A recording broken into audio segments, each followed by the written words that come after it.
ভারত ছাড়া মৃত বাংলাদেশ, কোনো উপায় নেই বাঁচার।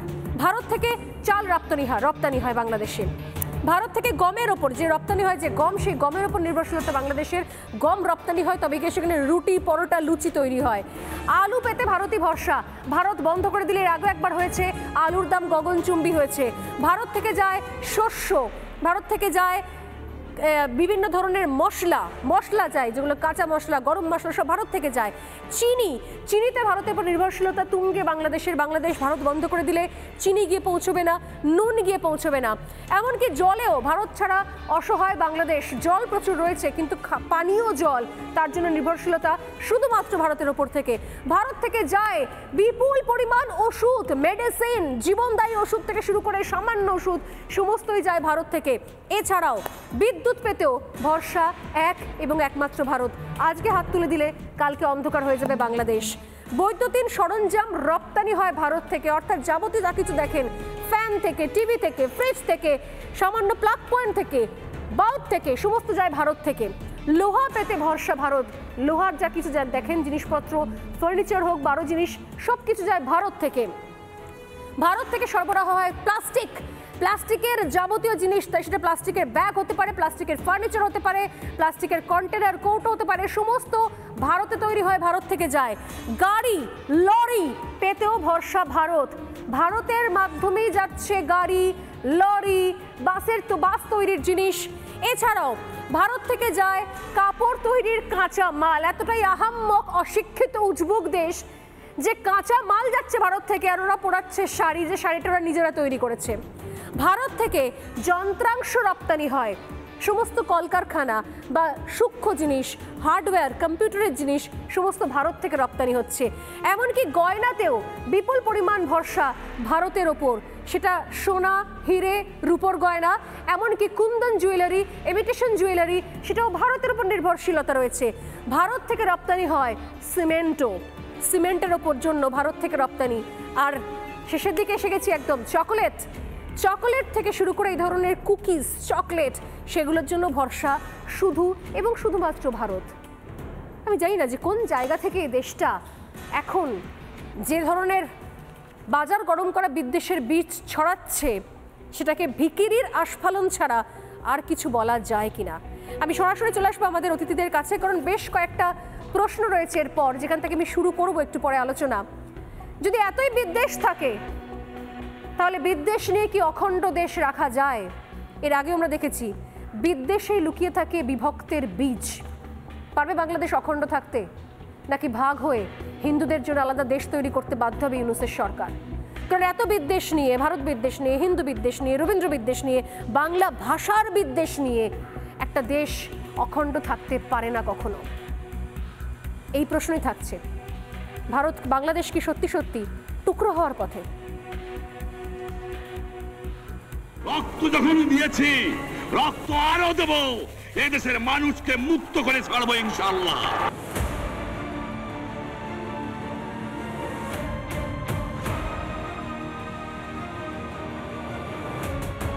যদি আওয়ামী লীগের মতো নতুন কোন দল পাটনা গজায়, ভারতের সেই সাপোর্টে, ভারতের দালালি করে লাঠি মেরে ওগুলোরও ফেলায় দেওয়া হবে।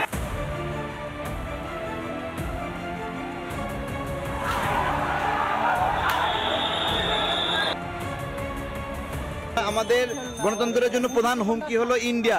এই মুহূর্তে প্রধান হুমকি ইন্ডিয়া, এই জন্য আমরা ইন্ডিয়ান পণ্য বয়কট করছি।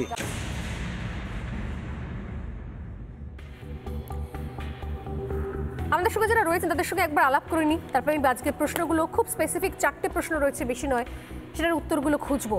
আমার সঙ্গে রয়েছেন গবেষক জিষ্ণু বসু, আমার সঙ্গে রয়েছেন প্রাক্তন সেনাকর্তা কর্নেল কুণাল ভট্টাচার্য, আমার সঙ্গে রয়েছেন দণ্ডীস্বামী শঙ্করাচার্য পরম্পরার মহারাজ রামানন্দ তীর্থ। স্বাগত আপনাকেও রিপাবলিক বাংলায় সোজাসুজি স্বর্ণালীতে। যে 4টে প্রশ্ন নিয়ে সরাসরি আজ আলোচনা শুরু করছি, উত্তরগুলো খুঁজবো। দেখুন,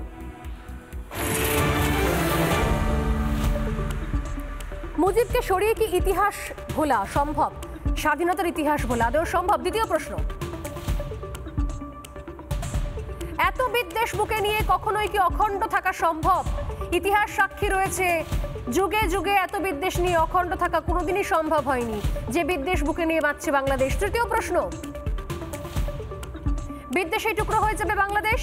আর লাস্ট প্রশ্ন, ভীষণ রকমভাবে প্রাসঙ্গিক এই মুহূর্তে, যেভাবে কোথাও সেখানে হিন্দু নিধন চলছে, বাংলাদেশ ভেঙে হিন্দুদের জন্য আলাদা দেশ তৈরি হবে, সম্ভাবনা রয়েছে, কি বলছেন?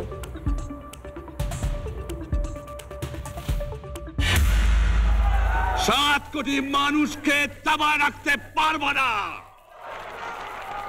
আমরা যখন মরতে শিখেছি তখন কেউ আমাদের দবাতে পারবে না, এবং তোমাদের যা কিছু আছে তাই নিয়ে প্রস্তুত থাকো। মনে রাখবা, রক্ত যখন দিয়েছি রক্ত আরো দেব, এদেশের মানুষকে মুক্ত করে ছাড়বো ইনশাআল্লাহ। এবারে সংগ্রাম আমাদের মুক্তির সংগ্রাম, এবারে সংগ্রাম স্বাধীনতার সংগ্রাম। রক্ত গরম হয়ে যায়। আমি শুরুতেই আসছি কর্নেল কুণাল ভট্টাচার্যের কাছে। এখনও বঙ্গবন্ধু শেখ মুজিবুর রহমানের এই ভাষণ শুনলে রক্ত গরম হয়ে যায়। বাংলাদেশের 95% সংখ্যাগুরু, তাদের রক্ত গরম হয় না?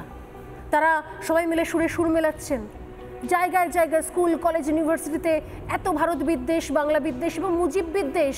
শেখ মুজিবুর রহমানের মূর্তি যখন ভাঙা হয়, তার মূর্তির মাথায় উঠে যখন প্রস্রাব করা হয়, সেটা তো ইউনূস সরকারের যারা মন্ত্রিসভায় রয়েছেন তারা নন, আপামর সংখ্যাগুরু অংশের একটা বড় অংশের মানুষ। কি করে ইতিহাস ভুলে যাচ্ছেন? নোট থেকে সরাচ্ছেন মুজিবকে, স্বাধীনতার ইতিহাস ভুলতে পারবেন না? দেখো, মুজিবুর রহমানকে তো বাংলাদেশ কখনো আলাদা করতে পারে না, কারণ মুজিবুর রহমান তার দেশের, আমাদের স্বাধীনতায় ভারতে কম্পেয়ার করলে যেমন মহাত্মা গান্ধীকে আমরা কখনো এলিমিনেট করতে পারবো না, সেরকম মুজিবকেও সরানো সম্ভব নয়। তবে এই যে একটা বিদ্বেষ যেটা আমরা দেখতে পাচ্ছি, মুজিবকে ভাঙা, তার মূর্তি ভাঙা হচ্ছে এবং তাকে অপমান করা হচ্ছে, তার বাড়ি ভাঙচুর করা হচ্ছে, এটা একটা টেম্পোরারি ফেজ, মানে কিছু একটা প্রলোভন বা মিসগাইডেড ইউথ এরকম করছে। কারণ জয় বাংলা, এখন এটা অনেক সময় আমরা বলছি মুজিবের উত্তরাধিকারী সূত্রে শেখ হাসিনাকেও সেই রকমভাবে তার বাড়ি দখল করে তার অন্তর্বাস, জামা কাপড় নিয়ে আমরা ছবি দেখেছি। নানা ধরনের কন্টেন্ট দেখার জন্য লাইক করুন, শেয়ার করুন আমাদের ফেসবুক পেজ, সাবস্ক্রাইব করুন আমাদের ইউটিউব চ্যানেল। পাশাপাশি অন্যান্য ব্রেকিং নিউজের জন্য অবশ্যই চোখ রাখুন রিপাবলিক বাংলায়।